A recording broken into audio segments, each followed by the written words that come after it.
ಚನ್ನಪಟ್ಟಣದಲ್ಲಿ ಕಾಟಾಚಾರದ ಕಾರ್ಯಕ್ರಮವಾಗಿ ಮಾರ್ಪಟ್ಟ ಜಿಲ್ಲಾ ಮಟ್ಟದ ಕೃಷಿ ವಾಣಿಜ್ಯ ಮೇಳ. ಈ ಕಾರ್ಯಕ್ರಮ ರೈತರಿಗಾಗಿಯೋ ಇಲ್ಲ ಒಂದು ಕಾರ್ಯಕ್ರಮ ಮಾಡಬೇಕು ಎಂದು ಮಾಡಿದ್ದೋ ಎಂಬ ಗೊಂದಲ. ಇಬ್ಬರು ಜನಪ್ರತಿನಿಧಿಗಳು ಮತ್ತು ಕೃಷಿ ಇಲಾಖೆಯ ಅಧಿಕಾರಿಗಳು ಹಾಗೂ ಕೆಲ ಸಹ ಇಲಾಖೆಗಳ ಅಧಿಕಾರಿಗಳನ್ನು ಹೊರತುಪಡಿಸಿ ಜಿಲ್ಲಾ ಮತ್ತು ತಾಲೂಕು ಮಟ್ಟದ ಯಾವುದೇ ಅಧಿಕಾರಿಗಳಾಗಲಿ ಅಧಿಕಾರಸ್ಥ ರಾಜಕಾರಣಿಗಳಾಗಲಿ ಇಲ್ಲವೇ ಇಲ್ಲ. ಕೃಷಿ ಇಲಾಖೆಯ 3 ಮಹಿಳಾ ಅಧಿಕಾರಿಗಳದ್ದೇ ಸಂಪೂರ್ಣ ಮೇಲುಸ್ತುವಾರಿ. ಯಾಕೆ, ಏನಾಯ್ತು? ಕಾರ್ಯಕ್ರಮಕ್ಕೆ ಇವರು ಯಾರೂ ಬರಲಿಲ್ಲ ಯಾಕೆ? ಹೋಗಲಿ, ಬೆಳಿಗ್ಗೆ ಎದ್ದು ಹೋರಾಟ ಮಾಡುವ, ಮುಂದಾಳತ್ವ ವಹಿಸುವ ರೈತ ಮುಖಂಡರು ಸಹ ಗೈರು ಹಾಜರಾಗಿದ್ದರು ಯಾಕೆ? ಬನ್ನಿ ಒಮ್ಮೆ ನೋಡಿ ಬರೋಣ.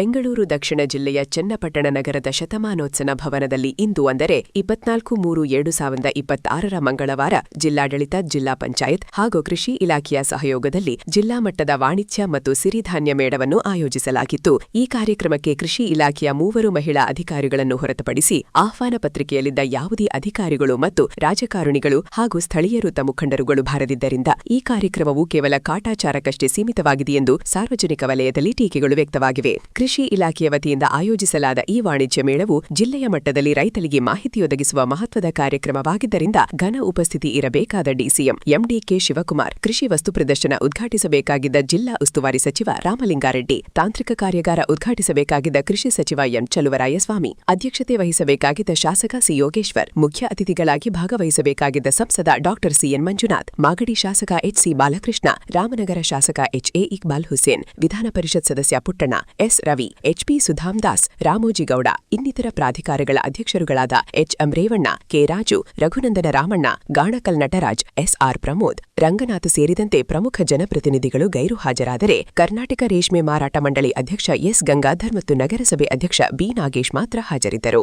ಇನ್ನು ಪ್ರಮುಖ ಅಧಿಕಾರಿಗಳಾದ ಕೃಷಿ ಇಲಾಖೆಯ ಪ್ರಧಾನ ಕಾರ್ಯದರ್ಶಿ ಡಾ ಸೆಲ್ವಕುಮಾರ್, ಜಿಲ್ಲಾ ಉಸ್ತುವಾರಿ ಕಾರ್ಯದರ್ಶಿ ವಿರಶ್ಮಿ ಮಹೇಶ್, ಕೃಷಿ ಆಯುಕ್ತ ವೈಎಸ್ ಪಾಟೀಲ್, ಜಲಾನಯನ ಅಭಿವೃದ್ಧಿ ಆಯುಕ್ತ ಉಪೇಂದ್ರ ಪ್ರತಾಪ್ ಸಿಂಗ್, ನಿರ್ದೇಶಕ ಮೊಹಮ್ಮದ್ ಪರ್ವೇಜ್ ಬಂಧನಾಳ್ ಹಾಗೂ ಇವರಿಗೆಲ್ಲ ಕಲಶವಿಟ್ಟಂತೆ ಭಾಗವಹಿಸಲೇಬೇಕಾಗಿದ್ದ ಜಿಲ್ಲಾಧಿಕಾರಿ ಯಶವಂತ ವಿ ಗುರುಕರ್, ಜಿಲ್ಲಾ ಪಂಚಾಯಿತಿ ಸಿಇಒ ಅನ್ಮೋಲ್ ಜೈನ್, ಪೊಲೀಸ್ ವರಿಷ್ಠಾಧಿಕಾರಿ ಆರ್ ಶ್ರೀನಿವಾಸಗೌಡ, ಅಪರ ಜಿಲ್ಲಾಧಿಕಾರಿ ಚಂದ್ರಯ್ಯ ಆರ್ ಇವರೆಲ್ಲರೂ ಗೈರು ಹಾಜರಿಯಿಂದ ಕಾರ್ಯಕ್ರಮ ಸಂಪೂರ್ಣ ಗಂಭೀರತೆ ಕಳೆದುಕೊಂಡಿತ್ತು.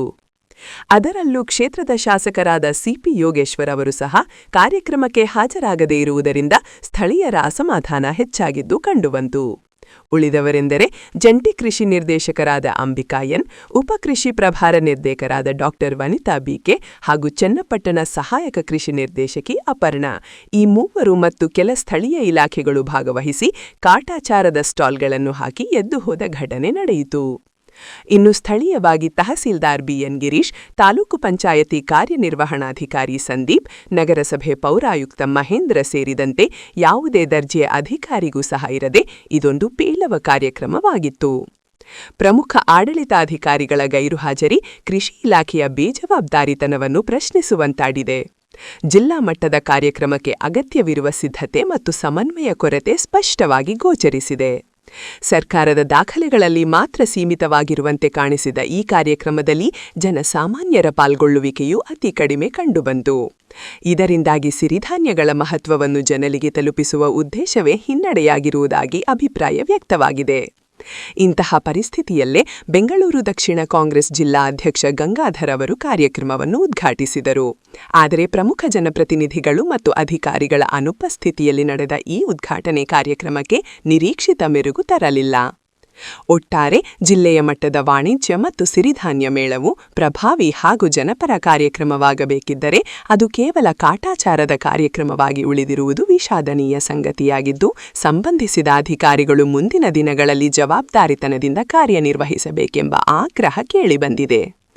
ಸರ್ಕಾರದ ಸುತ್ತೋಲೆ ಇದೆ, ಒಂದು ಕಾರ್ಯಕ್ರಮ ಮಾಡಬೇಕಾಗಿದೆ, ಎಲ್ಲರಿಗೂ ಆಹ್ವಾನ ಪತ್ರಿಕೆ ನೀಡಿದ್ದೇವೆ ಎಂದು ಮುಗುಮ್ಮಾಗಿ ಕುಳಿತರೆ ಕಾರ್ಯಕ್ರಮ ಆಗುವುದೇ ಹೇಗೆ? ರೈತರೇ ದೇಶದ ಬೆನ್ನೆಲುಬು, ಭಾರತ ಹಳ್ಳಿಗಳ ದೇಶ ಎಂದೆಲ್ಲ ಮಹಾತ್ಮ ಗಾಂಧೀಜಿಯವರ ಮಾತುಗಳನ್ನು ವೇದಿಕೆ ಮೇಲೆ ಹೇಳುವುದಕ್ಕಷ್ಟೇ ಸೀಮಿತವಾಗದೆ ಕೃಷಿ, ತೋಟಗಾರಿಕೆ, ಕಂದಾಯ, ನೀರಾವರಿ, ವಿದ್ಯುತ್ ಸೇರಿದಂತೆ ರೈತೋಪಯೋಗಿಯ ಪ್ರಮುಖ ಇಲಾಖೆಗಳು ರೈತರ ಬೆನ್ನೆಲುಬನ್ನು ಮುರಿಯುವ ಕೆಲಸ ಮಾಡದೆ ರೈತರ ಬೆನ್ನೆಲುಬಾಗಿ ನಿಲ್ಲುವ ಕೆಲಸ ಮಾಡಬೇಕಾಗಿದೆ.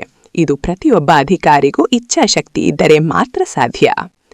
ಇನ್ನು ಮುಂದಾದರೂ ಎಚ್ಚೆತ್ತುಕೊಂಡು ರೈತರ ಪರ ಕೆಲಸ ಮಾಡುವಂತಾರಾಗಲಿ ಎಂದು ಕರುನಾಡು ಟೈಮ್ಸ್ ಡಿಜಿಟಲ್ ಮೀಡಿಯಾ ಆಗ್ರಹಿಸುತ್ತದೆ.